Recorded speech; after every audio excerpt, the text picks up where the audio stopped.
Getting straight to it, Oppenheimer is phenomenal. This film was everything I was hoping it would be from seeing the trailers and hearing more about the story of this man. And it's just fascinating, which I figured it would be considering it's the creation of the first nuclear bomb.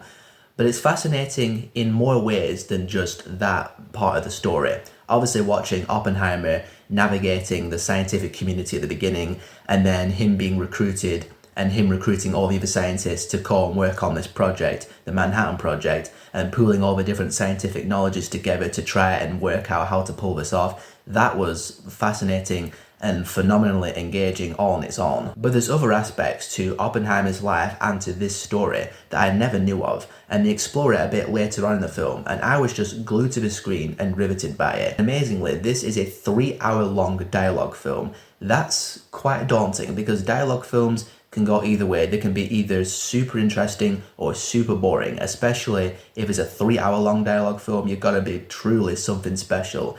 Yeah, this film is something special. Never once did I feel those 3 hours, and I was intrigued, engaged, engrossed for every single second of this film. There was not one part of this film that I wasn't at least interested in what was happening. I think the structure does a good job at keeping the film flowing at a good pace. It cuts back and forth between the different timelines with, them at the Los Alamos lab, young Oppenheimer, Robert Downey Jr.'s character, the black and white segments where they're kind of investigating Oppenheimer after the nuclear bomb goes off. Whenever it cuts to a different timeline, rather than breaking your concentration and sucking you out of the story, it drops another nugget of information and it just draws you in even more because you just want to see where all this is leading up to. And of course, all of this, as you've heard, is brought to life by the remarkable cast. Cillian Murphy, insane. Best performance he's ever given in his life. Robert Downey Jr. also just such a different kind of role for him after seeing him play Iron Man forever.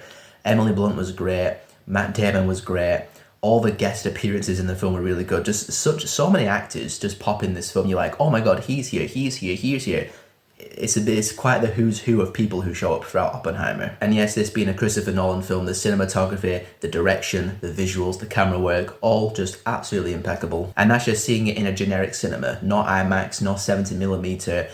I don't have any of that fancy stuff anywhere near me, unfortunately. It's one of those films that lingers with you for a while. After I saw it last night, a good few hours, I was still just proper thinking about everything, both the intrigue of the story, but also just the moral questions that it raises about what Oppenheimer did for the world, inventing nuclear weapons, and just the human side of that story, with him feeling quite possibly the guiltiest a human being has ever felt. And you really feel it from both Oppenheimer and all the other scientists who work on the Manhattan Project, because they're all just trying to contribute to science. And instead, they end up making the deadliest weapon in human history that very could wipe out the human race, and even had that question of whether or not it was going to ignite the atmosphere and destroy the world. Oh yeah, the bomb scene completely lived up to the hype. My heart was in my mouth when that countdown was going and everyone was just like, is this going to destroy the world? But they pressed the button anyway, which again further ties into those moral quandaries and implications that will have you just thinking about it long after the credits roll. I know that it's really, really easy to rave about a brand new Christopher Nolan film whenever one comes out,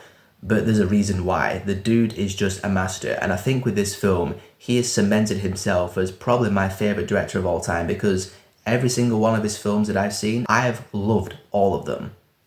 Like, there's not one that I consider not at least a really, really good film, and Oppenheimer is just the latest piece of brilliance from this man. It's fascinating, it's stunning, it's engrossing, it's engaging, it's intriguing, it's powerful, it's emotional, it's haunting, it's emotionally resonant.